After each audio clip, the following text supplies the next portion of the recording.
Bonjour tout le monde. Alors aujourd'hui, je vais vous présenter le jeu Escoba. Alors, le jeu Escoba est un jeu qui se joue avec un jeu de cartes dans lequel on enlève les figures. Donc, on joue seulement avec les cartes de 1 à 10.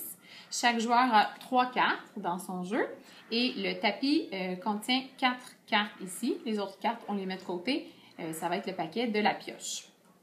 Le but du jeu est d'accumuler un plus grand nombre de cartes. Pour ce faire, on a deux façons d'accumuler des cartes. La première, c'est la plus facile, c'est de choisir une carte de notre jeu qui a la même valeur qu'une des cartes qui est dans le tapis. Par exemple, moi j'ai un 5, il y a un 5 dans le tapis, alors je peux prendre les deux cartes et je viens d'accumuler 2 cartes. Donc, je les mets ici de côté. Comme je dois toujours avoir 3 cartes, tout de suite, je repige une carte et je remets une carte dans le tapis aussi qui doit toujours contenir 4 cartes. Ensuite, c'est au tour de l'autre personne de jouer. Alors, disons que mon adversaire ici, lui, il va utiliser la deuxième façon de faire des points, de marquer d'obtenir des cartes. Donc, lui, par exemple, dans son jeu, il pourrait prendre le 6 et le 4 qui, ensemble, quand on les additionne, vont donner 10. Donc, c'est des cartes de même valeur. C'est une expression équivalente. Donc, il va pouvoir prendre les 3 cartes. Donc, lui, cette fois-ci, il a accumulé plus de cartes que moi.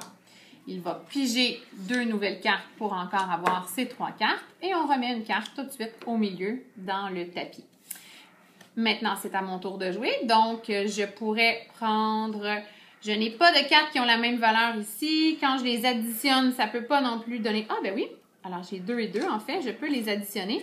Ça donne 4. Alors, je les prends, je les mets de côté, je remplis mon jeu et je remplis le tapis. Et ça va ainsi de suite jusqu'à ce qu'on n'ait plus de cartes dans le tapis. Si ça arrive que je ne peux pas jouer, eh bien, alors à ce moment-là, je dois discarter une carte dans le tapis et je repige une nouvelle carte. À force de jouer, on va pouvoir aussi ajouter les soustractions. Donc, plutôt que de faire une addition, nous pourrions faire une soustraction. Par exemple, j'ai 8 et 7.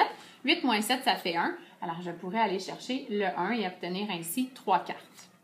Voilà. Alors, au début, on peut jouer juste avec les additions. Quand on s'en vient bien bon, on ajoute les soustractions et on peut jouer avec les deux.